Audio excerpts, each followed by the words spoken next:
Hi friends, నేను ఈరోజు రాయలసీమ రసం ఎలా తయారు చేయాలో చూద్దాం. ముందుగా రసానికి కావాల్సిన పదార్థాలు ఏమిటో చూపిస్తాను. నేను ఇద్దరికి సరిపడా రసం ఎలా తయారు చేయాలో చూపిస్తాను. కట్ చేసుకున్నటువంటి 1 టమోటా, నిమ్మకాయ సైజు అంత చింతపండు, ఎండుమిర్చి, కొద్దిగా కరివేపాకు, పచ్చెనగపప్పు, జీలకర్ర, ఆవాలు,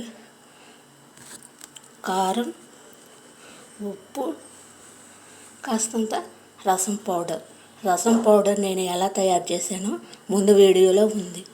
మళ్ళీ మరోసారి చెప్తాను. ధనియాలు, జీలకర్ర, మిరియాలు, వెల్లుల్లి, కొద్దిగా కరివేపాకు, కొద్దిగా కందిపప్పు అన్నీ కలిపి దోరగా వేయించి మిక్సీ పట్టుకున్నాను. అంతేనండి రసం పౌడర్. ఇప్పుడు రసం ఎలా తయారు చేయాలో ప్రాసెస్లోకి వెళ్దాం. స్టవ్ వెలిగించి బాండీ పెట్టి దాంట్లో కొద్దిగా ఆయిల్ పోయాలి. ఆయిల్ వేడెక్కాక పచ్చెనగపప్పు,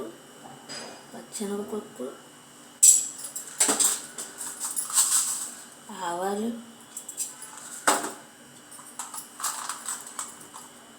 జీలకర్ర,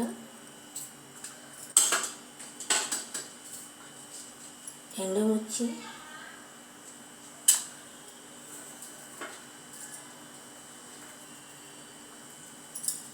కొన్ని వెల్లుల్లిపాయలు వీటిని వేయించుకుందాం.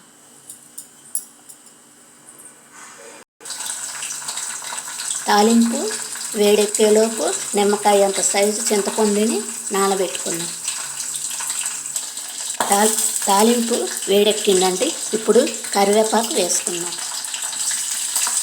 కరివేపాకు వేసుకొని కొద్దిగా కలుపుకోవాలి.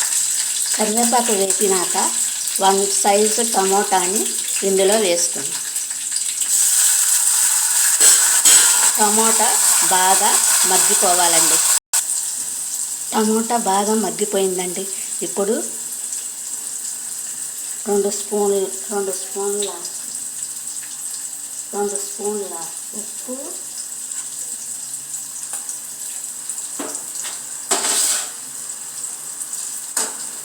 2 స్పూన్ల కారం,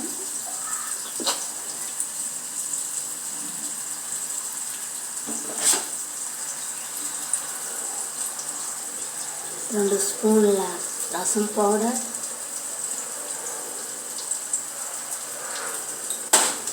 వేసుకొని కలుపుకోవాలి.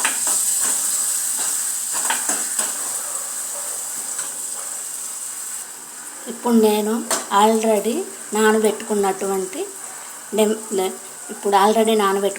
చింతపండు గుజ్జును ఇప్పుడు ఈ మిశ్రమంలో వేస్తున్నాను. కొద్దిసేపు బాగా కావాలి. దీంతో నేను 2 కప్పులు వాటర్ పోసుకున్నానండి. చింతపండు గుజ్జులో నాకు ఉప్పు సరిపోలేదండి. కొద్దిగా ఉప్పు వేసుకుంటున్నాను. ఇప్పుడు రసం బాగా కొద్దిసేపు మరిగించాలి.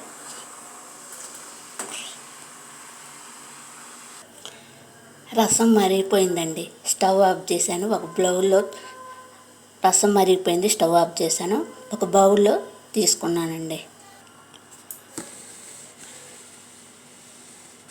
అంతేనండి. ఎంతో ఈజీ అయిన రసం తయారీ విధానం. ఎంతో రుచిగా ఉంటుంది అన్నీ సరిగ్గా వేసుకుంటే. సరేనండి.